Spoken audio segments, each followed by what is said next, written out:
नमस्कार भक्तांनो, तुमचं सगळ्यांचं स्वागत आहे तुमच्या चॅनलमध्ये वेळ फक्त स्वामींचे। ह्या चॅनलवरती नवीन आलेला असेल तर सर्वात आधी सबस्क्राइब करून घ्या, कारण ह्या चॅनलवरती आम्ही स्वामीशी रिलेटेड जे तोडगा आहे, जे उपाय आहे, जे सेवा आहे, त्या सगळ्या गोष्टी ह्याच्यावरती डिस्कस करता। आम्ही कधी विचार केलाय का तुम्ही की जे लोक 10 वर्षापूर्वी आपल्यासोबत होते ते आता आपल्यासोबत आहेत? जे आता आपल्यासोबत आहे ते यापुढे राहतील का? तर या सर्व गोष्टींचा विचार करता फक्त महाराज आपल्यासोबत होते आहे आणि आहेत आणि राहणारच। त्याच्यामुळे जास्तीत जास्त सेवा करा आणि मोक्ष कसा प्राप्त होईल याचा विचार करून स्वामी सेवेकडे लक्ष द्या, ही कळकळीची विनंती आहे। तर आता आपला जो आठवडा आहे आषाढी एकादशी पासून तो जो 5 दिवस आहे ते अत्यंत महत्त्वपूर्ण आहे आपल्यासाठी, कारण गुरु पौर्णिमाचा हा आठवडा असं समजला जाणार आहे आणि त्यात आषाढी एकादशी येत आहे। तर त्याच्यासाठी आपल्याला काय करायचं आहे की आपल्याला एक नवीन म्हणजे फक्त स्पेशल जी सेवा आहे ते ही आठवड्यासाठी करायचं आहे आणि जे स्वामी ग्रुप आहे त्या सगळ्यामध्ये ही आम्हाला कळकळीची विनंती करून आम्हाला सांगितलं गेलं आहे की तुम्हाला ही जे सेवा आहे सांगितलेलं ते 100% तुम्हाला करायचंच आहे। म्हणजे तुम्हाला असं कदाचित वाटत असेल की मी स्वामींचं सेवेकरी आहे, दत्तात्रेयांचा सण किंवा स्वामींचं जे आपण गुरु म्हणून आपण ज्यांना आपण त्यांची सेवा करताय गुरु म्हणून, तर त्यासाठी आपल्याला ही सेवा त्यांना करायचं। जर आपण सेवेकरी आहे तरी आपल्याला हे करायचंच आहे आणि जर तुम्ही स्वामींना किंवा दत्तात्रेय महाराजांना गुरु मानलेला आहे तरी तुम्हाला ही सेवा करायचीच आहे। तर कोणती सेवा आपल्याला करायची आहे ते ह्या व्हिडिओमध्ये मी सांगणार आहे। तर आता हे आठवडा आपल्या गुरुपौर्णिमेचा आठवडा म्हणून सांगितलेला गेलेला आहे, त्याच्यामुळे त्यांच्याकडून ही आम्हाला आज्ञा म्हणून आपण हे करायचं आहे। तर त्यामध्ये तुम्हाला जर शक्य झालं तर श्रीपाद श्री वल्लभचा एक पारायण करायचं आहे आपल्याला आणि एक गुरुचरित्र जर झालं, ह्याच्यापैकी तुम्ही कोणतीही सेवा करू शकता, कारण सगळ्या सेवा करणं ही आपल्याला आठवड्याभरामध्ये शक्य नाही आहे। त्याच्यामुळे कोणतीही सेवा तुम्हाला जे वाटलं ते सेवा तुम्ही ह्याच्यामध्ये करू शकता। तर श्रीपाद श्री वल्लभ यांचं एक पारायण करायचं आहे, झालं तर श्री गुरुचरित्राचं एक पारायण करायचं आहे आपल्याला। श्री स्वामी समर्थ जे सारामृत आहे ते रोज एक पारायण, शक्य झालं तर एक पारायण रोज करायचं आहे आपल्याला। आणि आपली जी नित्य सेवा आहे ती तर आपल्याला चालूच ठेवायची आहे। 11 माळी श्री स्वामी समर्थ जप करायचा आहे आणि 3 अध्याय स्वामी चरित्राचा रोज 3 अध्याय आपल्याला क्रमशः करायचे। ही आपली नित्य सेवा झाली। ते नित्य सेवा सोडून आपल्याला हे सेवा करायचं आहे।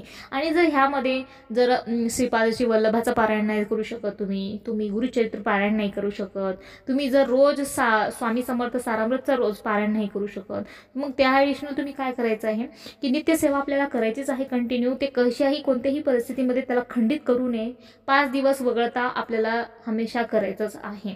तर 11 माळी श्री स्वामी समर्थ करायचं आहे, 3 अध्याय करायचा आहे, 1 माळ गायत्री मंत्र जर तुम्हाला होत असेल तर ह्या आठवड्यासाठी स्पेशल गुरुपौर्णिमासाठी तुम्हाला हे करायचं आहे।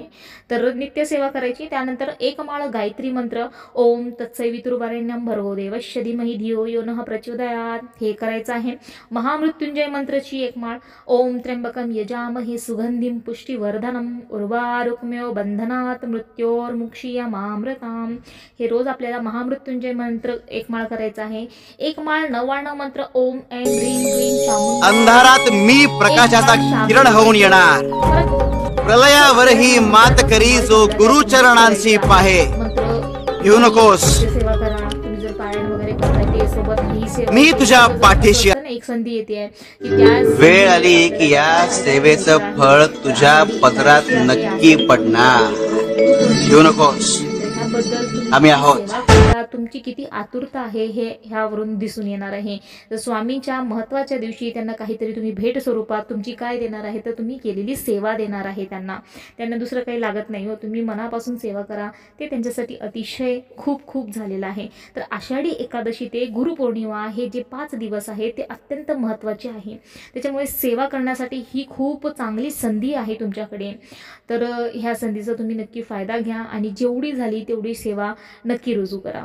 तर हेच मला सांगायचं होतं। म्हटलं की जर हे पारायण वगैरे तुम्ही नाही करत आहे, नाही होत आहे आपल्याला काही कारणामुळे, तर आपण माळी तर बरोबर करू शकतो। आपण सकाळ करा, दुपार करा, संध्याकाळी तुम्हाला जेव्हा भेटला तेव्हा एक माळ करा। सकाळी जर नाही भेटलं वेळ तर दुपारी करा तुम्ही 1 महामृत्युंजयचं, संध्याकाळी परत 99 करा, कोणतीही गायत्री मंत्र करा। जे झालं तुम्हाला ते तुम्ही संधी आहे त्याचा तुम्ही वापर कसं करणार आहे तुमच्यावरती डिपेंड आहे। संधी तर आलेली आहे, कोणासाठी थांबलेला नाही आहे।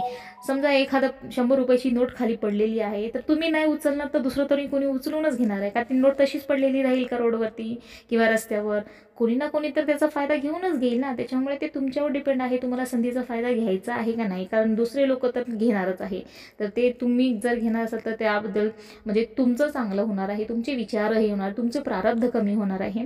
त्याच्यामुळे व्हिडिओमध्ये सांगितलेली माहिती खूप चांगली आहे आणि खूप कळकळीची विनंती आहे सगळ्या स्वामी सेवकांना, जे दुःखी आहे, ज्यांच्या आयुष्यामध्ये खूप जास्त प्रॉब्लेम आहे, प्लीज त्यांना ही व्हिडिओ शेअर करा. नाही शेअर करायचं तर कमीत कमी तोंडाने तरी सांगा की असं असं हा आठवडा आहे आपल्याला आणि जास्तीत जास्त आपल्याला सेवा रुजू करायचा आहे. संकल्पयुक्त तुम्ही जर केलं तर तुम्हाला खूप चांगलं रिझल्ट येणार आहे. म्हणजे तुमचा काही प्रॉब्लेम आहे तर प्लीज व्हिडिओ आवडला तर नक्की शेअर करा आणि सबस्क्राईब करून घ्या चॅनलला अशाच प्रकारची माहितीसाठी. श्री स्वामी समर्थ.